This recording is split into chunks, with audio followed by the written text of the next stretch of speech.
The alarm systems across the Galactic Council chambers screamed at maximum volume. Red lights flashed in patterns that hurt the eyes of every species present. Council members rushed from their rest quarters, some still half asleep, others in various states of panic. "What is happening?" demanded the Council Prime, a tall being with blue skin and 4 arms. A junior officer, trembling, brought up the display. "Energy signatures, sir. Massive ones. Coming from Earth." The display showed Earth rotating peacefully in space. But surrounding the planet were hundreds of bright red dots, each one pulsing with enormous energy readings. The dots formed a complete sphere around the human homeworld. "Are they attacking Earth?" Someone whispered from the back of the room. The whisper spread like fire through dry grass. Within seconds, every council member was talking, shouting, demanding answers. Some species were already calling their home fleets. Others were preparing evacuation plans. "Someone get the human ambassador, now!" The Council Prime ordered. Ambassador Hyan arrived 15 minutes later, looking calm and slightly confused.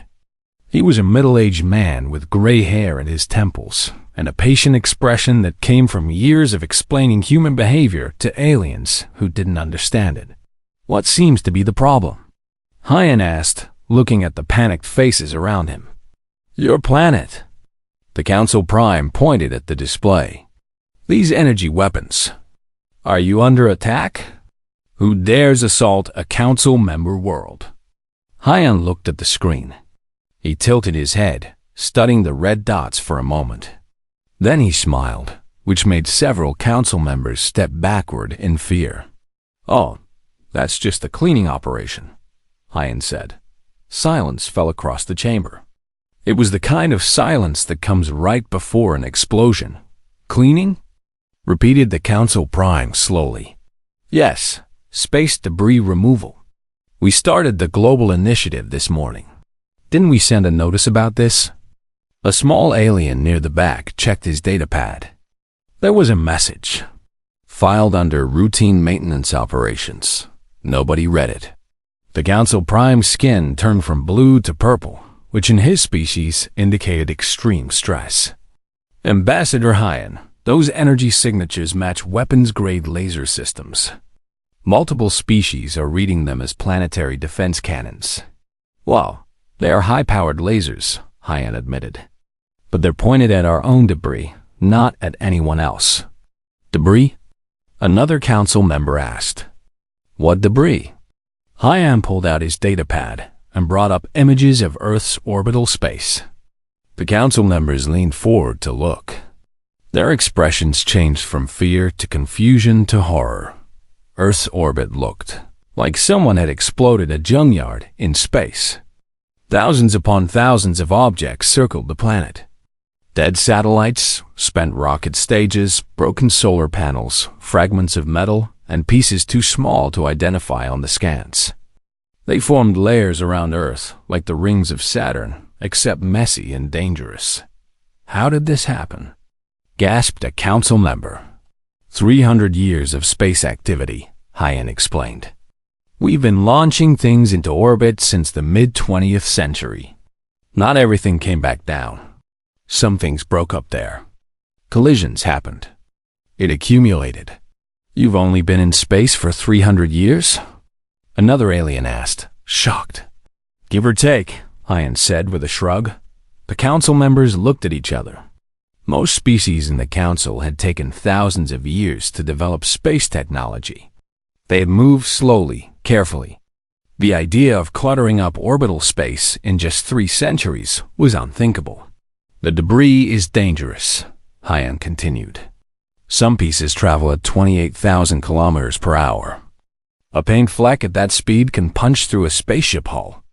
We have millions of pieces tracked. Billions more too small to track. And you lived with this?"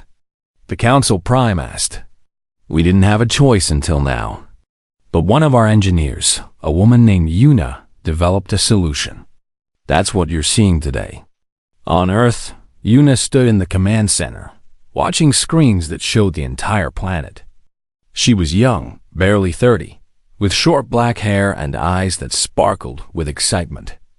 Around her, dozens of technicians monitored different sections of Earth's orbit. North American array. Fire, she ordered. On the ground in 3 different locations across North America. Massive laser installations activated. Invisible beams shot into space, guided by computer systems that could track objects smaller than a marble. When the lasers hit debris, the metal vaporized instantly. Tiny explosions lit up the orbital space like fireworks. European sector, your turn, Una said. More lasers fired. More debris turned to vapor. The cleaning had begun. Back at the council, Hyan was still trying to explain. The process will take about 3 weeks for the initial cleaning. Then we'll maintain it continuously? Maintain it? The Council Prime asked weakly. Of course.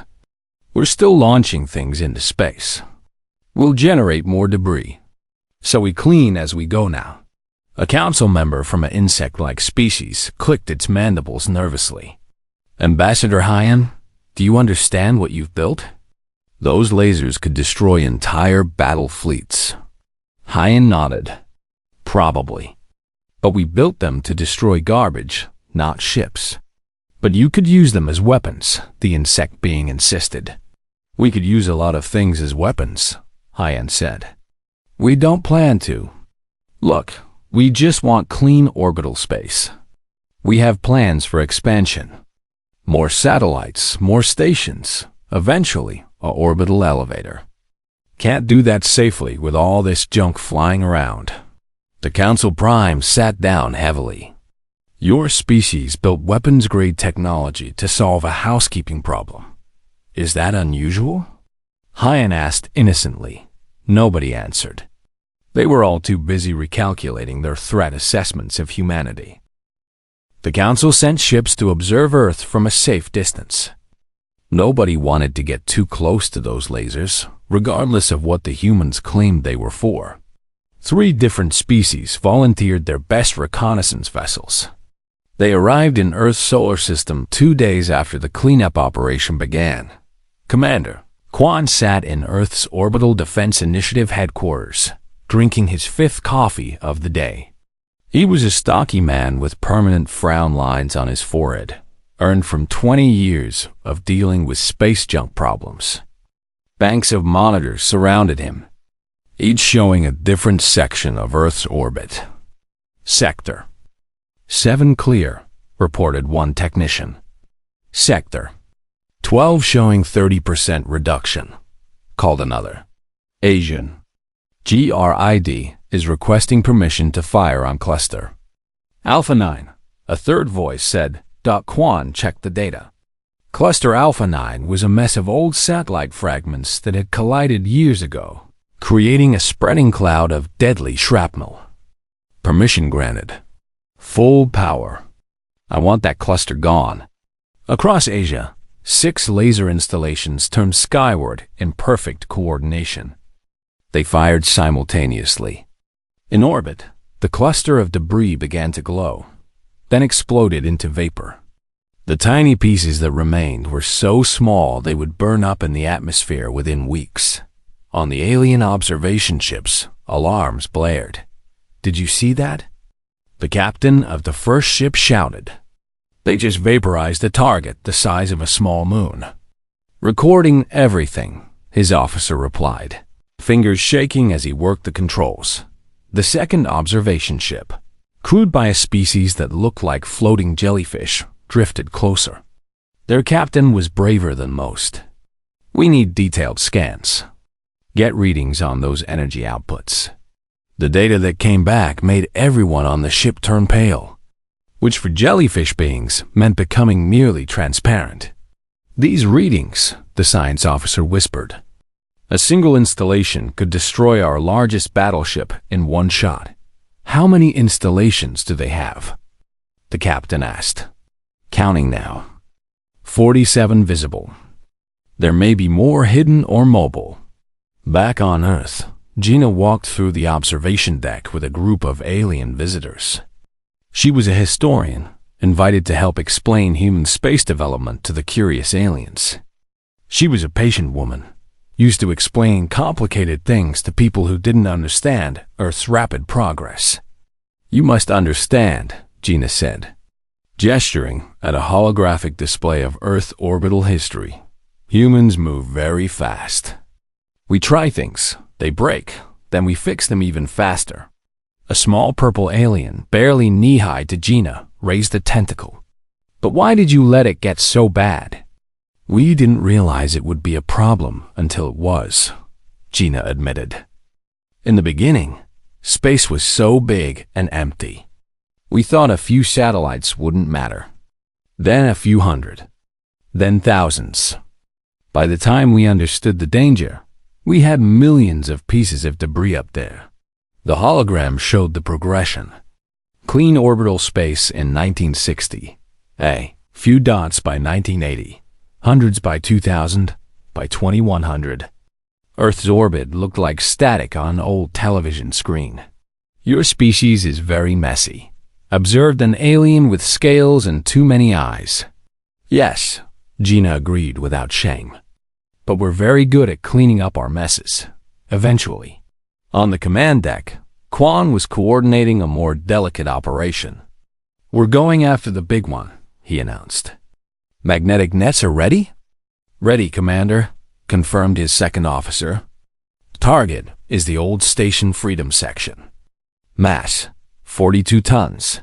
Station Freedom had been Earth's first permanent space station. When it was decommissioned, the main section had been left in orbit, considered too expensive to bring down. That was 80 years ago. Now it was a hazard, slowly breaking apart and creating more debris. "Deploy nets," Quan ordered. From 3 different satellites, huge magnetic nets unfurled. They looked like spider webs made of metal, each strand generating a powerful magnetic field. The nets drifted toward the tumbling station section, guided by small thrusters. The alien observation ships watched in fascination. "What are they doing now?" asked the jellyfish captain. "Appears to be a capture operation. Those nets are incredibly sophisticated.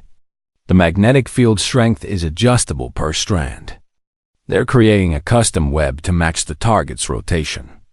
The nets made contact. They wrapped around the old station section, the magnetic fields locking onto the metal hull. The station's tumbling slowed, then stopped. Small thruster packages attached to the nets fired, beginning the long process of pulling the massive object down toward Earth's atmosphere, where it would burn up safely. Minho floated aboard one of the orbital control platforms, watching the operation through a window. He was a physicist, one of the people who had designed the magnetic net system. He wore a casual smile as he spoke into his communication device with a reporter back on Earth. "This is just the beginning," Minho said. "Once we clear Earth orbit, we're taking the system to Mars." "Mars?" the reporter asked. "Is there debris at Mars too?" "Oh, yes. Not as much, but enough to be annoying. Plus, we have bigger projects planned. Can't have junk floating around when we start the real construction." The alien ships had very good listening equipment. They heard everything. Bigger projects? The scaled alien captain repeated to his crew. "What could be bigger than this?" His science officer pulled up data on Mars. "They've already placed debris around their second planet? How is that possible? Most species don't even reach their second planet for thousands of years." The purple alien captain was doing calculations. Earth to Mars. They're regularly traveling between 2 planets, while dealing with debris at both locations, while maintaining 47 weapons platforms. How much energy does this species have access to? On Earth, Yuna was giving a presentation to a mixed audience of humans and aliens. She showed schematics of the laser systems, explained the targeting computers, demonstrated the magnetic nets, and detailed the controlled detonation systems they used for especially large debris, for pieces too big to vaporize and too irregularly shaped for nets. "We use small explosive charges," she explained cheerfully. We break them into smaller pieces, then catch those pieces with nets or vaporize them with lasers. An alien in the audience raised a claw. You're detonating explosives in orbit. Very carefully, Una assured him. We calculate every blast. No debris escapes. It's all controlled. The alien sat back down, looking like he regretted asking. Soon, a military advisor sat in the back of the room. After the presentation, an alien approached him quietly. These systems, the alien said softly. They could be used for war, yes? Soong considered the question honestly. Yes, the lasers could target ships instead of debris. The nets could capture vessels. The detonation systems could destroy structures. But that's not why we built them. Still, the alien persisted. The capability exists. Human technology usually works that way, Soong said. We build something to solve a problem. Then we realize it could do other things too. But just because we can doesn't mean we will. The alien didn't look convinced. That night, urgent messages went out to multiple home worlds across the galaxy. They all said roughly the same thing. The humans are more dangerous than we thought. And they don't even realize it. The emergency council session was called at what humans would consider 3 in the morning. Ambassador Hyan arrived wearing comfortable clothes instead of his formal diplomatic robes. He had learned long ago that emergencies rarely cared about appearances. Ambassador, the Council Prime began without greeting. We must demand that humanity cease these weapon tests immediately. Hyan blinked sleep from his eyes. Weapon tests? We're cleaning orbital debris. I explained this already. Your explanation is not sufficient, declared a tall alien with crystal-like skin. We have observed your operations. The energy outputs are military grade. Some council members are frightened. Then let me bring someone who can explain better, Hyan said calmly. Give me 2 hours. 2 hours later, Una stood before the Galactic Council, looking tiny compared to the massive chamber and the dozens of alien species surrounding her. She carried a datapad and a confident smile that made some council members nervous. Good morning, everyone, Una said brightly. I understand you have questions about our debris removal project. We have concerns, the Council Prime corrected. These systems appear to be weapons. They're lasers and explosives, yes, Una agreed.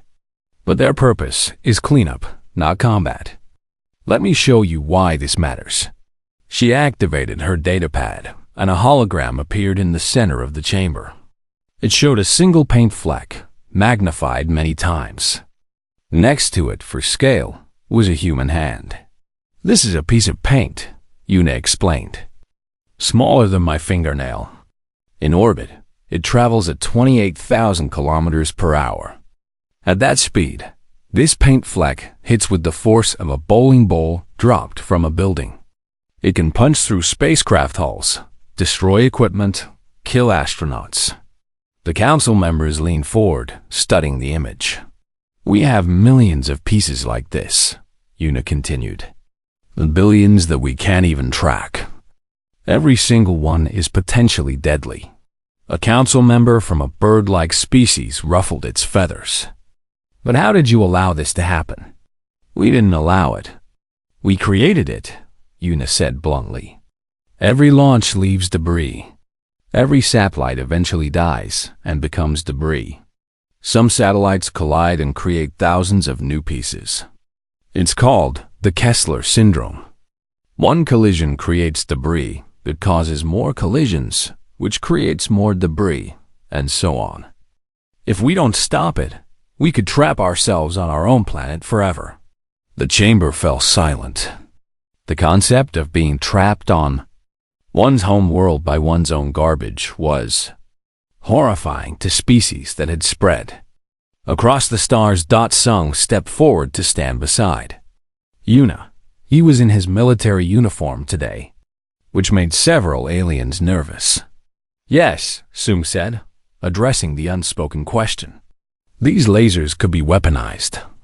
We could target ships instead of debris. But we don't need to. Earth has actual weapons if we wanted to fight. These tools were built to solve a specific problem that only exists because we moved fast and broke things. Now we're moving fast to fix things. But the capability exists, insisted the crystal-skinned alien. The capability exists in almost all technology, Soong replied. Agriculture equipment can be turned into weapons. Construction tools can destroy as easily as they build. We judge species by their intentions, not their capabilities. Our intention is to clean our orbital space.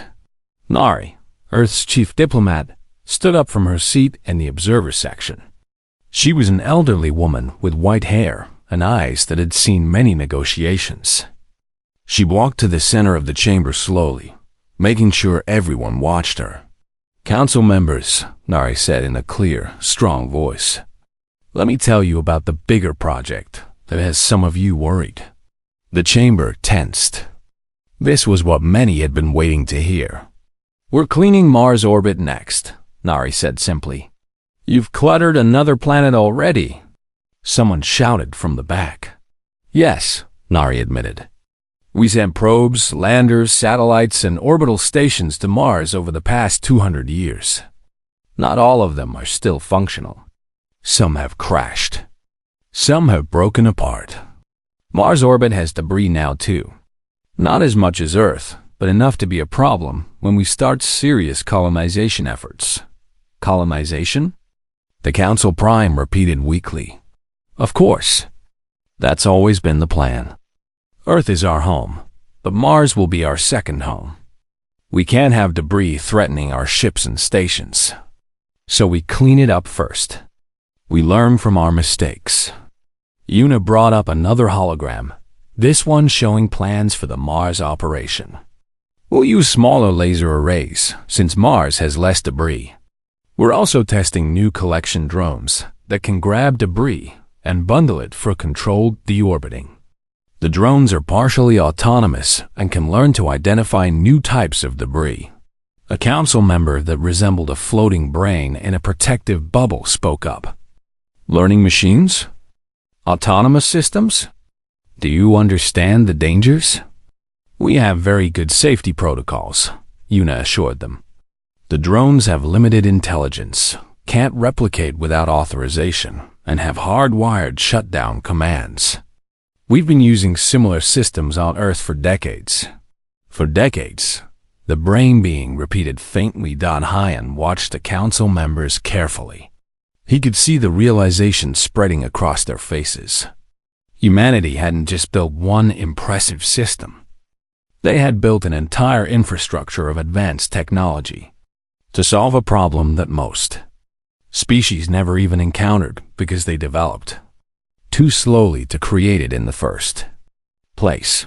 Let me be very clear, Nari said firmly. Humanity has no intention of attacking anyone. These systems are for cleaning. But we will not stop the cleanup just because it makes you uncomfortable. The debris threatens our people, our ships, and our future. We're fixing it. You can trust our intentions, or you can verify them by observing. Either way, the work continues. The Council Prime looked around at the other members. They were all thinking the same thing.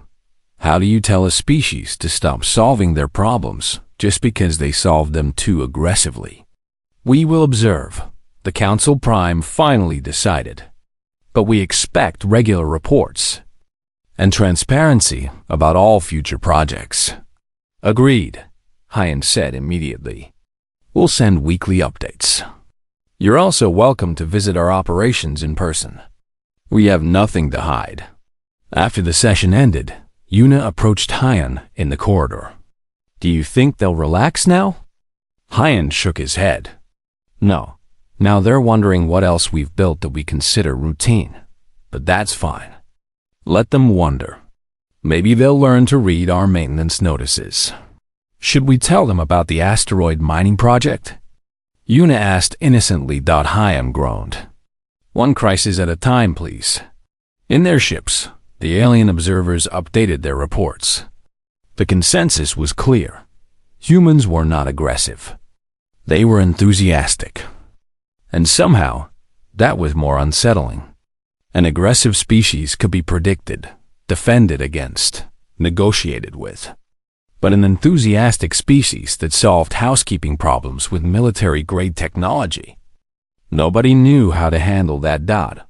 The galaxy was going to have to learn to live with humanity's unique approach to problem-solving, whether they liked it or not.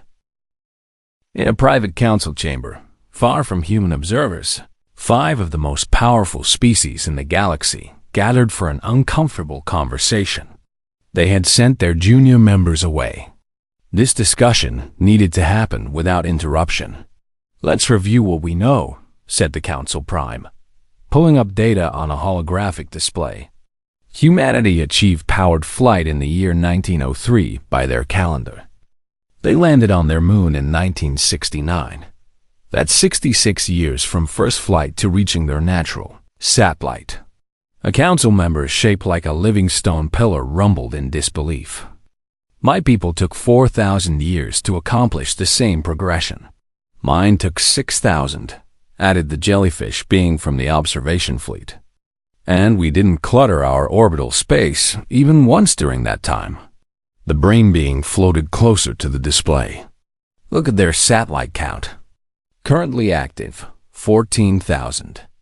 Inactive, but still in orbit, 27,000. This doesn't include the millions of debris pieces. Most empires," the crystal-skinned council member noted quietly, "don't launch 14,000 satellites in their entire spacefaring history. The humans did it in less than 3 centuries. The Council Prime changed the display to show a comparison chart. Every council member species was listed with their development timelines. At the bottom, highlighted in red, was humanity. Their line was so compressed, compared to the others, that it looked like a printing error. "They don't just move fast," the stone pillar being said slowly. "They accelerate. Each generation moves faster than the last. If this pattern continues..." "We know," the Council Prime interrupted. "We've all done the projections. At their current rate, humanity will have faster-than-light travel within 200 years. Maybe less." Silence filled the chamber. Most species in the Council had taken tens of thousands of years to develop faster-than-light technology. Some still didn't have it. "And they'll clutter up interstellar space, too," the jellyfish being said with what might have been humor. "Then build weapons to clean it up." Despite the tension, several council members made sounds that approximated laughter on Earth. Geo was preparing for his presentation to a visiting group of alien diplomats and scientists.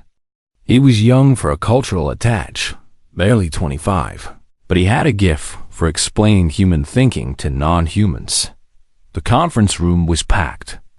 Word had spread about the human debris incident, and now everyone wanted to understand how humanity approached problems. "Good afternoon," Geo began, standing in front of a simple whiteboard. "Today I'm going to explain human engineering philosophy in 3 words. Move fast and fix things."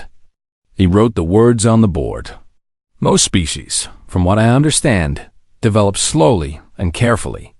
You test everything extensively. You plan for centuries. You avoid making mistakes. Yes?" Heads, tentacles, and other appendages nodded throughout the room. "Humans don't do that," Geo continued. "We try things before we fully understand them. We build things that might not work. We launch projects that could fail. And many do fail. But we learn from every failure and move forward even faster." An alien that looked like a collection of floating rocks raised a limb. "This seems inefficient and dangerous."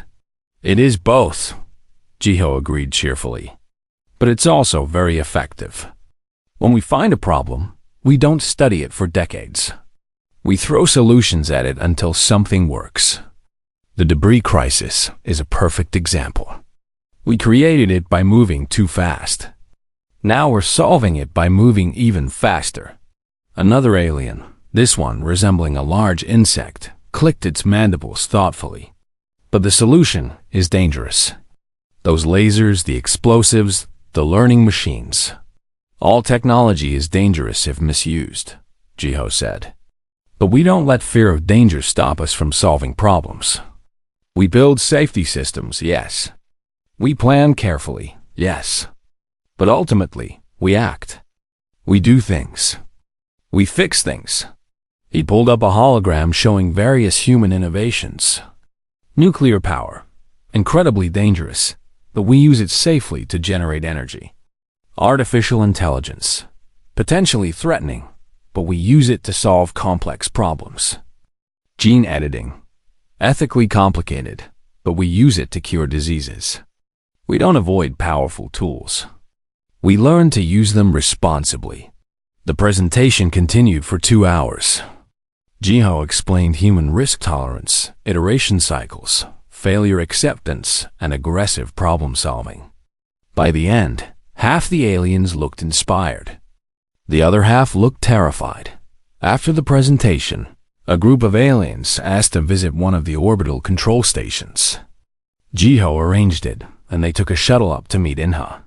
Inha was barely 20, a genius who had graduated from engineering school at 16. She bounced around the orbital station in low gravity, showing the aliens her latest project. "These are the new collection drones," Inha said, gesturing at a row of sleek machines attached to the station's wall. Each drone was about the size of a large dog, with multiple arms, sensors, and a small fusion engine. "They're autonomous?" asked one of the visiting aliens nervously. "Semi-autonomous," Inha corrected. "They can identify debris, calculate collection trajectories, and execute capture maneuvers without human input. But they report back regularly and can't make major decisions alone. And they self-replicate?" Another alien asked, remembering the earlier presentation. "Not exactly replicate," Inha said. "They can assemble new drones from raw materials if given authorization and materials. It's more like construction than reproduction." She activated one of the drones. It detached from the wall and floated in front of the group, lights blinking as its sensors scanned everything around it. "Beautiful, isn't she?" Inha said fondly, patting the drone's metallic shell. An alien that resembled a tree with eyes spoke carefully. "What happens when you run out of debris to collect?" Inha shrugged, unconcerned. "We'll reprogram them for something else. Asteroid mining, probably. Or construction work on the Mars colonies. Maybe station assembly. These drones are adaptable. That's the point." The tree being looked at its companions. The drones weren't just debris collectors. They were a fleet of autonomous, learning, self-replicating machines that could be repurposed for almost any task. And the humans saw them as simple tools. "How many of these do you plan to build?" the tree being asked. "As many as we need," Inha said simply. "Current plan is for 5,000 in Earth orbit, 2,000 at Mars, and maybe 1,000 scattered around the asteroid belt for the mining operations." 8,000 autonomous machines, the tree being repeated faintly. "To start," Inha agreed. "We might need more if the mining operations expand faster than expected." Back at the council, Hyam was meeting privately with several members who wanted to discuss purchasing human debris removal technology. "We've analyzed your systems," said a representative from a species that looked like bipedal cats. "They're more advanced than our current military scanning technology. The targeting computers alone are worth billions of credits. We're willing to license the technology," Hyan said. "But there are conditions." "What conditions?" the cat being asked warily. "First, you have to actually need it. We won't sell debris removal systems to species that don't have debris problems. Second, you have to attend our safety training programs. These systems are powerful, and we want to make sure they're used correctly. Third, you have to share data on effectiveness so we can improve the technology. The cat being considered this.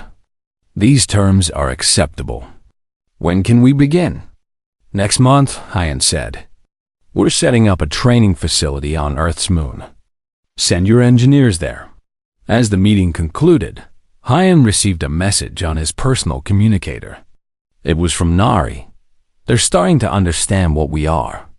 Good or bad? Hyan typed back. Both. Always both with humans. Throughout the galaxy, the perception of humanity was shifting. They weren't conquerors or warriors. They weren't even particularly aggressive. They were builders and fixers who moved too fast and cared too little about conventional limitations. They broke things, then built even better tools to fix what they broke. And somehow, that was more impressive and more terrifying than if they had just been good at fighting. 6 months passed like a peaceful dream across the galaxy. The crisis that wasn't a crisis faded from emergency status to general knowledge. Life continued. But everything had changed. Earth's orbit was now the cleanest in the known galaxy. Every piece of debris larger than a marble had been removed, vaporized, or safely deorbited. The remaining tiny fragments were actively tracked and targeted for removal. Satellites operated without fear of collision. Spacecraft launched and returned without threading through deadly obstacle courses. For the first time in 200 years, Earth's orbital space was truly safe.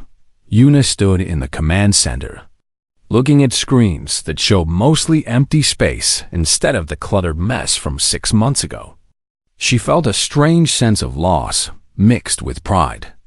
The problem she had dedicated 5 years of her life to solving was solved. Congratulations, Quan said, walking up beside her with 2 cups of coffee. We did it. We did, Yuna agreed, taking the coffee. So what now? Quan smiled. Mars is waiting. And then the asteroid belt. And then Jupiter's moons. We've got decades of cleaning ahead of us. Yuna laughed. We really are the janitors of the solar system, aren't we? The best janitors, Quan corrected, the galaxy has ever seen. At Mars, Taiyang was already setting up the second phase of operations. He was older than Yuna, more experienced, and he had learned from the Earth operation. The Mars cleanup was running even more smoothly than expected. Final sector cleared, his second-in-command reported. Mars orbit is debris-free. Excellent, Taiyang said. Begin maintenance protocols. I want continuous monitoring. Nothing gets left up here to become a problem again. The communication screen activated, showing a call from Earth. It was Nari. Taiyang, good news. We have our first customer. Customer? Taiyang asked, confused. The Philesian Empire. They've purchased our debris removal system. Apparently, they have a minor debris problem near their industrial orbital stations. Nothing like Earth's problem, but enough to worry them. They're sending engineers to the lunar training facility next week. That's great, Taiyang said. More business? 4 more species have inquired, Nari said with satisfaction. Turns out several council species have small debris problems they've been ignoring for centuries. Now they want to fix them before they become big debris problems. We started a trend, Taiyang said with amusement. We always do, Nari replied. Across the galaxy, human debris removal technology was being adapted by various species for their specific needs. The Philesian Empire used the laser systems for precision mining operations. The Crystalline Collective modified the magnetic nets for controlled asteroid capture. A species of aquatic beings adapted the targeting computers for underwater resource location. Every species that used the technology reported the same thing. Human engineering was aggressive, efficient, and surprisingly adaptable. The systems were designed to work in extreme conditions because humans assumed extreme conditions were normal. On the Council homeworld, preparations were underway for a special ceremony.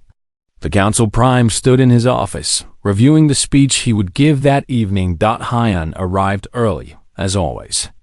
"You wanted to see me before the ceremony?" "Yes," the Council Prime said, gesturing for Hyan to sit. "I wanted to apologize." Hyan raised an eyebrow. "For what?" "For our initial reaction. For assuming the worst. For not understanding your intentions."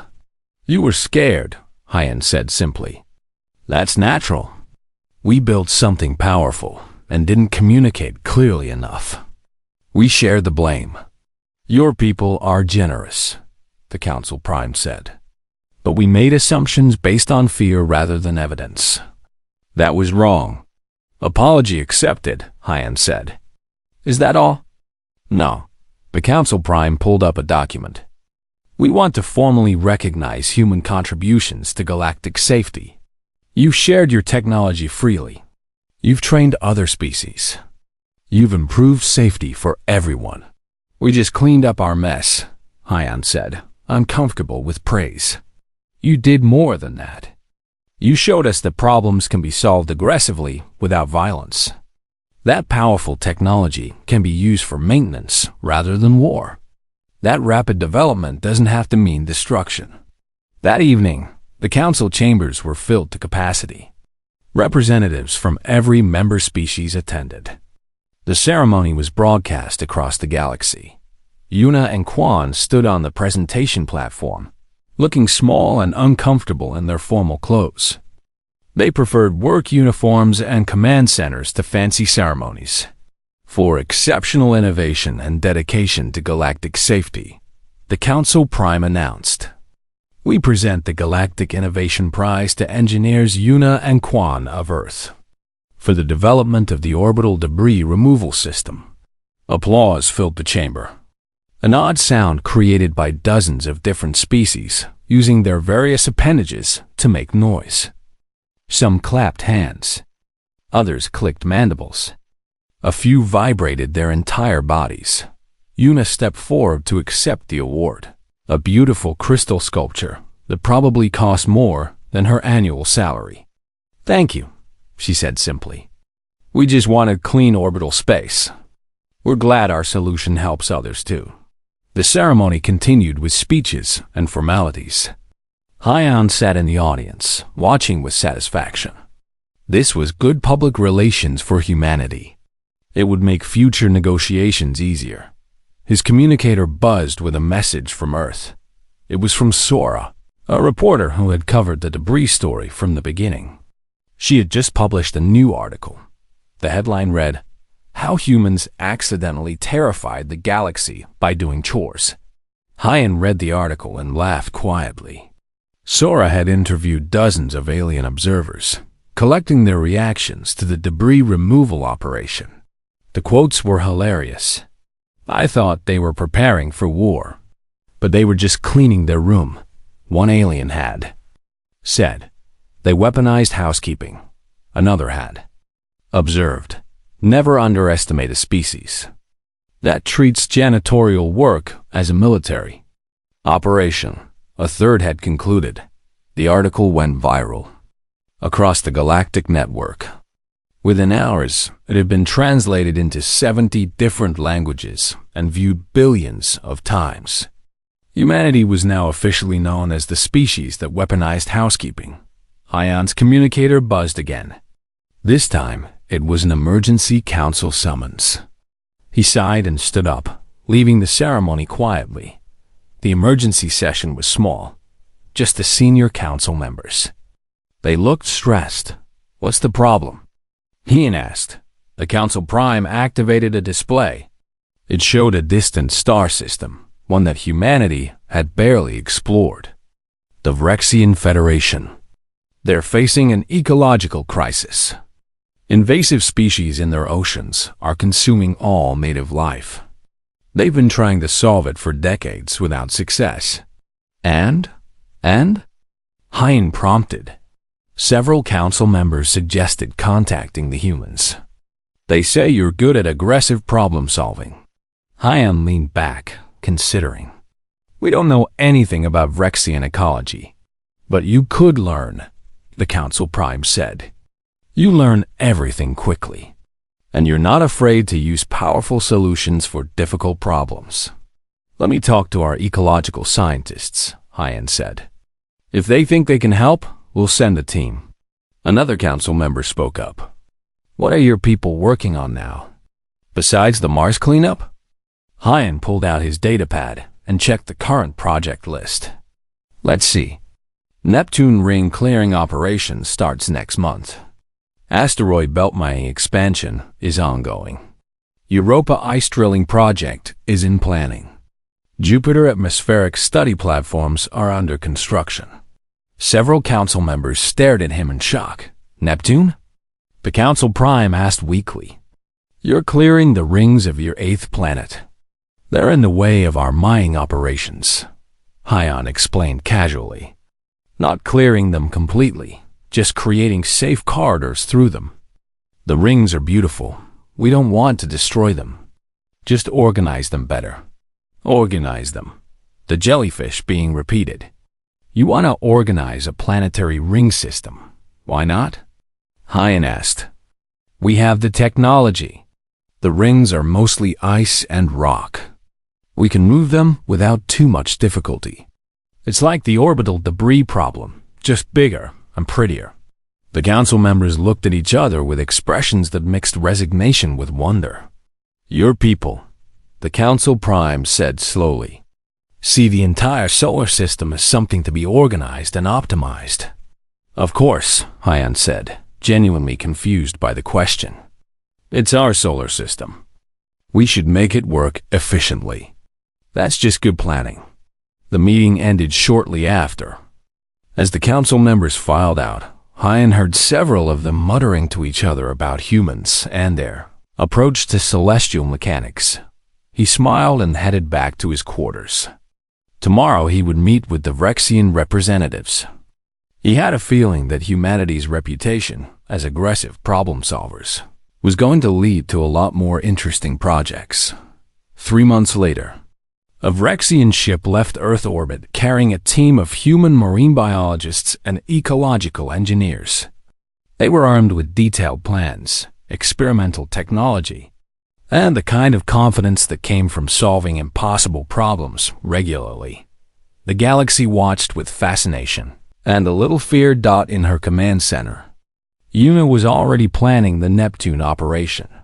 Quan was consulting with mining specialists about asteroid belt safety. Taiyang was expanding the Mars maintenance systems. Geo was training more cultural attaches to help aliens understand human thinking.